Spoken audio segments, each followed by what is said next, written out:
the digital spirit.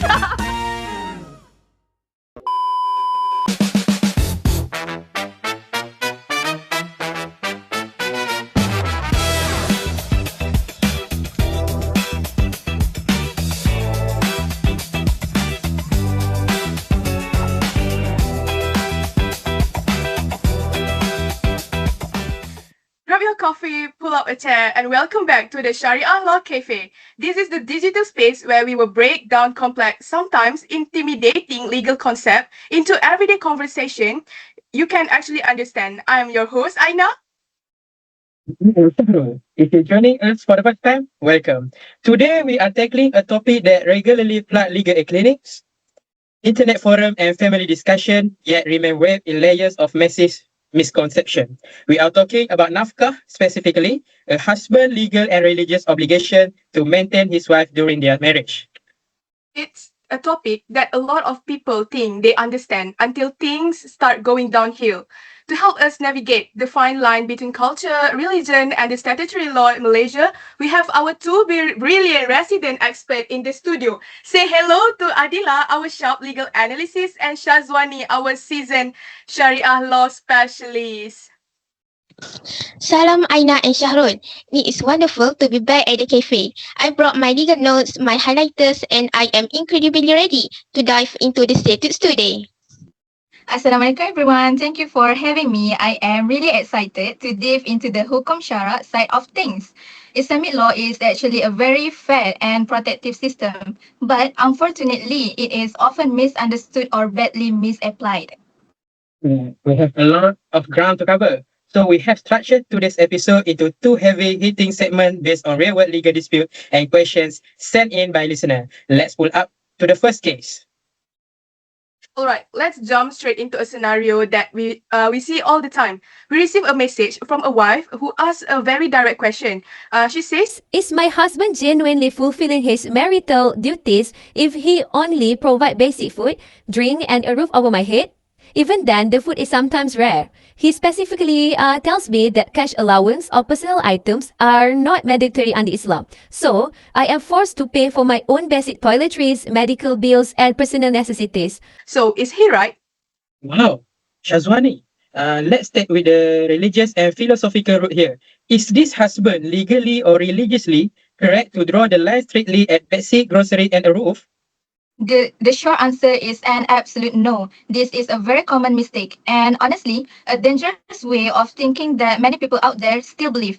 In Islam, financial maintenance is not just a bare minimum survival package where you give your wife just enough food to keep breathing. The core principle in Hukum Syara is kifayah, which means reasonable sufficiency. It has to match the family standards of living so the wife is well provided for, not just survive. So that's the spiritual framework. But Adila, let's look numbers and statutory law. What does the Malaysian legislation actually say about this? Okay, if we look closely at the Islamic Family Law Federal Territories Act 1984, specifically Section 59 and 60, the law lays it out very clearly. When a wife brings a claim for maintenance in the Sharia court, the judge does not just look at whether there is rice in the pantry. The court evaluates maintenance based on two core pillars. First, the wife's reasonable needs, and second, the husband's actual financial capability. And what falls under reasonable needs, according to the court? Okay, the court explicitly includes a wife's personal expenses. We are talking about clothing, medical necessities, and daily personal care items. The law recognizes these as fundamental parts of legally mandated nafkah. So, when a husband says, I do not have to give you money for toiletries or basic personal care because I already bought chicken and paid the rent, he is completely misinterpreting the law. Merely providing food and shelter while ignoring her personal essential is a failure to fully discharge his legal duties. Validating for anyone listening who has been told otherwise. But as we know on this show, the law isn't just text on a page. It's decided in the courtroom. Adila, can you give us a real precedent where this was tested? Yes, absolutely. Let's look at a very significant case, Zulfa Izzah bint Abdul Hamid against Izzuddin bin Mushid, 2009. In this case, the wife was working as a secondary school teacher and the husband's career and income fluctuated quite a bit over the years. After their marriage broke down and their divorce, she took him to the Syariah court to claim accumulated maintenance areas, meaning that the money he should have paid her while they were married but didn't. She claimed a whopping 90,000. 90,000 ringgit? That is a massive claim. What did that amount actually cover? Her claim was random. It included accommodation, food, drinks, and crucially, her personal necessities throughout the duration of their marriage. Now, the husband tried to argue against it, but the Sharia court truly assessed the evidence. In the end, the court ordered the ex-husband explicitly factor her and the pay of total of 60,256 in arrears. What's vital about this judgment is that the court explicitly factor her personal necessities into that final amount. This completely solidifies the legal rule that personal items are not optional gifts, but they are enforceable legal rights. A huge wake-up call for husband. But Shazwani, what happens if the under provision is so bad that the wife is genuinely suffering and it's not just a matter of claiming errors later? What if she needs out of the marriage right now? This actually brings up a very heartbreaking case, which is in Rogaya binti Yaqub against Ahmad Zainuddin bin Yaqub. In this case, the wife had a severe heart condition. Because of her health, she had to move back to her hometown so her own family could take care of her. The husband stayed behind to run his business, and over a whole year, he only gave her a total of 3,600 ringgit. Wait, let me do the math. But it's 3,600 ringgit for the entire life. That's breakdown to exactly 200 ringgit for a month. Exactly, Aina. But it get worse. That 200 ringgit a month was not just for her. She had to split that 200 ringgit to support herself and four children. Four children. A man for 5 human beings. One of whom has a chronic heart condition. That is heartbreaking. What did the husband say in his defense? The husband tried to hide behind the excuse of financial ability, claiming he paid what he could afford at the time. But the Sharia court completely rejected that defense. The judge ruled that 200 ringgit was obviously not enough to meet the basic standard of kifaya because this severe neglect went on for more than 3 months in a row. The court ruled that the wife entitled to a faster divorce.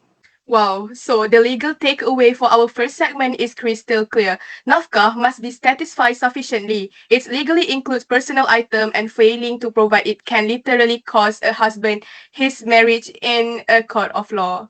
Let's transition into our second major topic for today. We touch on an incredibly sensitive cultural and religious nerve in our society. The balancing act between a man's duty to his parent versus his duty to his wife and children. We received this anonymous, deeply painful letter from a listener. She writes, Can a husband legally give more financial support to his mother than to his wife and biological children? I have been starving and severely depriving myself. Literally ikat perut for 4 years because my husband said his salary isn't enough for our basic household groceries. To make matters worse, I want to go out and get a job to feed our kids, but he strictly refuses to let me leave the house. I am miserable. Is it a sin if I ask the court for a divorce? Whew, reading that gave me goosebumps. For 4 years of starving and being locked out of financial independence because of the husband is prioritizing his extended family? Shazwani, let's address the elephant in the room. Culturally, we are taught that a son owes everything to his mother. But under Hukum Syara, who is actually comes first financially? This is where we need to separate cultural guilt from actual Islamic law. While Islam deeply values loving and caring for your parents, a husband is never allowed to do that by starving his immediate family. In Hukum Syara, a man's primary and absolute financial duty is to his wife and biological children first. Putting parents or siblings first while your own wife and kids are suffering is completely wrong and direct violation of the marriage contract. how does the civil statutory framework back this up? Okay, if we look at Section 72 of the Islamic Family Law Act, the statutory duty is absolute. It is a father's legal duty to support his children. This means providing housing, clothing, food, medical care, and education. He cannot legally use his income to support other relatives, including his parents, and it could result in the absolute neglect of these statutory requirements for his dependents. Are these cases where a husband tried to argue to his financial obligation, late Wells, and the court had to step in and correct him? Yes, there is a very clear precedent, Aidora binti Ibrahim against Azman bin Abdul Jalil, 2008. In this case, the husband actually had a decent, stable income. However, he accumulated 12,750 in child maintenance areas because he chose to prioritize spending his money on his stepchildren and his in-laws, neglecting his own biological children. How did the judge handle that? The Sharia court did not miss words. The judge ruled that his financial prioritization directly violate hukum syara. The court emphasized that his primary, non-negotiable legal duty was to his own biological children first. To make sure the children actually got their money, the court implemented an attachment of earnings order. For our listeners who don't know, the court implemented an for our listeners who don't know what that is, it is a legal mechanism where the court orders the husband's employer to deduct the maintenance money directly from his salary before he even sees his paycheck. That is an incredible tool for justice. Now, let's address to the second, very heavy part. Of our anonymous listener's letter, she is starving, her kids are deprived, and her husband is actively banning her from getting a job to help. She wants to know if it is a sin to ask for a divorce. In this situation, it is absolutely not a sin. In fact, she has every religious and legal justification to seek relief. This exact situation happened in a landmark case, which is in Ainun binti Abdul Majid against Muhammad Adam bin Bakar. What happened there? In Ainun's case, the husband failed to provide adequate maintenance for over 3 months straight. But the critical turning point in the case was that the husband had strictly barred his wife from going out to work.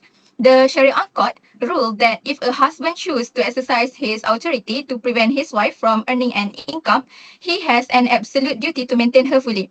You cannot lock your wife out of the workforce and then you fail to put food on the table. The court held that trapping her financially like this caused severe emotional and physical suffering, which count as legal cruelty or Dora Sharia. Because of that, the court granted her a fasah divorce. Exactly, Shazwani. And if our listener wants to take this to court, he is highly protected under the statute. Under Section 52, Subsection 1, Paragraph P of the Act, a wife can apply for FASA if her husband has failed to provide maintenance for a period of 3 months. Furthermore, under Section 52, Subsection 1, Paragraph H, preventing a wife from earning her own livelihood when the provided maintenance is drastically insufficient legally constitute Dara Sharia, which means harm and cruelty. So, to our listener, seeking a release from a marriage where you are being starved and restricted is completely valid, legally recognized and heavily protected. It really highlights how balanced and protective Sharia law is when it is properly understood and enforced. It protects the right of the vulnerable and ensures that a marriage cannot be used as a tool for financial abuse and or neglect. Absolutely. A huge thank you to Adila and Shazwani for breaking down these provisions, explaining these landmark cases, and bringing so much clarity to the cafe today. It was an absolute pleasure. To anyone going through this, please remember that you do not have to suffer in silence. Our legal system has protections built in for you. Yes, stay informed, document everything, and always know your legal rights, everyone. That's all the time we have for today's episode of the Sharia Law Cafe. If this episode helped you, if you think it could help someone you know, please hit that subscribe button, leave us a 5-star review, and share it. Join us next time as we brew more conversation on family law and life. Bye for now. Bye.